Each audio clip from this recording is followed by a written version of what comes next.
राधे राधे मेरे प्यारे भाइयों बहनों माताओं व बंधुओं, संस्कार की बातें चैनल में आपका स्वागत है।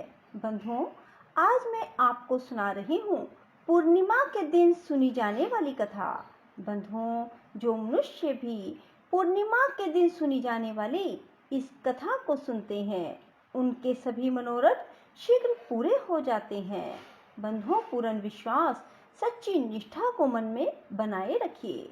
बंधुओं, यदि आपने हमारे YouTube चैनल संस्कार की बातें अब तक सब्सक्राइब नहीं किया तो जरूर करें और बेल आइकन दबाना ना भूलें, ताकि आपको हमारी आने वाली सभी वीडियोस की जानकारी सबसे पहले हो सके।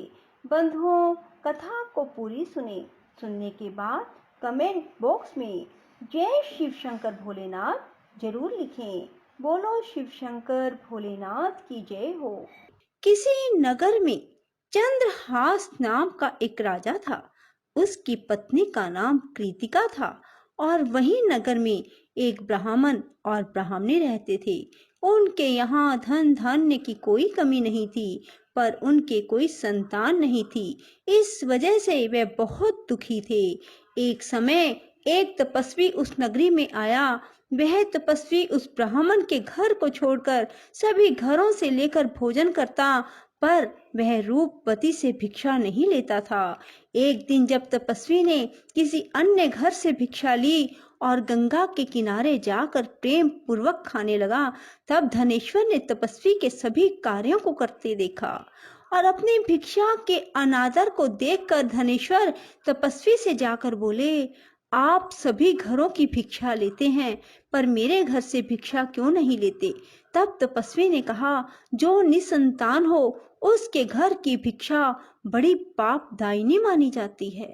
पतितों का अन्न खाने से मनुष्य आप भी पतित हो जाता है। क्योंकि तुम निसंतान हो, इसलिए मैं तुम्हारे घर की भिक्षा नहीं ले सकता। धनेश्वर ने तपस्वी के पैर पकड़ लिए और बोला, मुझे आप पुत्र प्राप्ति का उपाय बताइए। मेरे इस दुख को खत्म करें। आप मेरे दुख को खत्म करने में समर्थ हैं। तब उसके द्वारा प्रार्थना करने पर तपस्वी कहने लगा, तुम चंडी की आराधना करो। और आकर उसने ब्राह्मणी को सारी बात बताई और खुद चंडी की तपस्या करने के लिए वन में चला गया। उसने चंडी की उपासना की, उपवास किया और 16वें दिन उसे चंडी ने दर्शन दिया और कहा कि तुम्हारे पुत्र होगा, पर वह 16 वर्ष का हो जाएगा तो मृत्यु को प्राप्त हो जाएगा। पर यदि तुम 32 पूर्णिमा का व्रत करोगे तो वह दीर्घायु प्राप्त करेगा। जितनी तुम्हारी समर्था हो उतने घी के दीपक बनाकर शिवलिंग के सामने जगाना, पर ऐसा 32 पूर्णिमा को ही करना। प्रातः काल होने पर इस स्थान पर तुम्हें एक आम का पेड़ दिखाई देगा। पेड़ पर चढ़कर एक आम तोड़ना और घर ले जाकर पत्नी को दे देना। अब वह स्वप्न से जागा और पत्नी को सारी बात बताई। स्नान करके पत्नी को खिलाना। प्रातः काल होने पर इस स्थान पर तुम्हें एक आम का पेड़ दिखाई देगा। पेड़ पर चढ़कर एक आम तोड़ना और घर ले जाकर पत्नी को सारी बात बताना और स्नान करके पत्नी को खिलाना। उसके संतान होगी।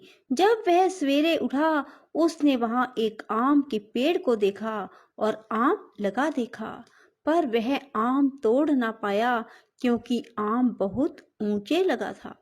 और गणेश जी से प्रार्थना करने लगा कि हे गणेश जी, मेरा कार्य सिद्ध करें और मैं अपना मनोरथ पूर्ण कर सकूं।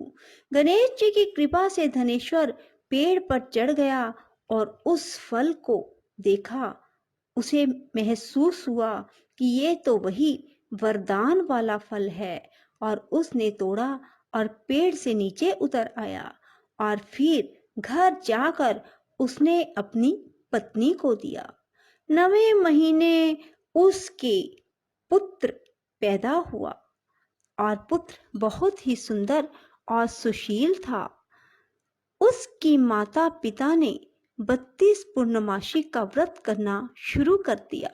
16वां वर्ष लगते ही माता पिता को चिंता होने लगी कि कहीं 16 वर्ष होने पर बेटे की मृत्यु तो नहीं हो जाएगी। इसलिए उन्होंने अपने मन में विचार किया कि ये घटना अगर उनके सामने घटित हुई तो क्या होगा। उन्होंने उस बच्चे के मामा को बुलवाया और कहा कि हमारी इच्छा है कि देवी दास को तुम 1 वर्ष के लिए काशी में ले जाकर विद्या ग्रहण करवाओ। उसे अकेला बिल्कुल नहीं छोड़ना, तुम सदा उसके साथ रहना। और इस तरह से उन्होंने अपने बेटे को 1 वर्ष के लिए काशी भेज दिया। किंतु यह बात मामा को नहीं बताई। धनेश्वर ने अपने पुत्र की मंगल कामना के लिए भगवती की आराधना शुरू कर दी और फिर 32 पूर्णिमा का व्रत पूरा कर लिया। कुछ दिनों के बाद मामा भांजा किसी गांव में ठहरे हुए थे। जिस धर्मशाला में वे ठहरे हुए थे वहां एक बारात ठहरी हुई थी। लगन के समय वर को कोई रोग हो गया। वर के पिता ने कुटुंबियों के साथ विचार विमर्श किया कि वह देवीदास को वर के रूप में ले जाते हैं और बाद में विवाह के अन्य काम अपने पुत्र के साथ करवा देंगे। वर का पिता देवीदास के पास गया और बोला, तुम थोड़ी देर के लिए अपने भांजे को हमें दे दो ताकि लगन का काम सुचारू रूप से हो सके। उसके मामा बोले, वर को जो मिले वो हमें देना, मेरा भांजा वर बन जाएगा। और वे मान गए और देवीदास को वर बनने के लिए भेज दिया। विवाह कार्य विधि पूर्वक संपन्न हो गया। पत्नी के साथ भोजन ना किया और पत्नी ने देखा कि उसकी पति की आंखों में आंसू है। वह बोली, आप उदास क्यों हैं?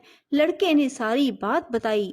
उस कन्या ने कहा, ऐसा कैसे हो सकता है?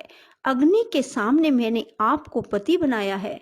देवीदास ने कहा, ऐसा मत कहिए, मेरी आयु बहुत छोटी है, मेरी मृत्यु के बाद तुम्हारा क्या होगा?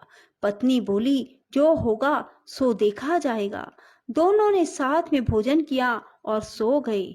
देवीदास ने जाने से पहले अपनी पत्नी को 3 नगों से जड़ी अंगूठी दी और एक रुमाल दिया और कहा कि इसे मेरा संकेत समझकर स्थिर चित्त हो जाओ। मेरा जन्म मरण जानने के लिए एक पुष्प वाटिका लगाओ और वहां नव मल्लिका लगाओ और उसे जल से सिंचित करती रहो। जिस दिन ये सूख जाए समझ लेना मेरे प्राणों का अंत हो गया, अर्थात मेरे प्राण निकल गए। जब ये फिर से हरे भरे हो जाएं तो समझ लेना मैं जीवित हो गया हूँ और इसे मेरा संकेत समझना। प्रातः काल होते ही विवाह कार्य संपन्न हुए तो कन्या ने अपने पिता से कहा, यह मेरा पति नहीं है, मेरा पति वही है जिसका रात्रि में मेरे साथ विवाह हुआ था।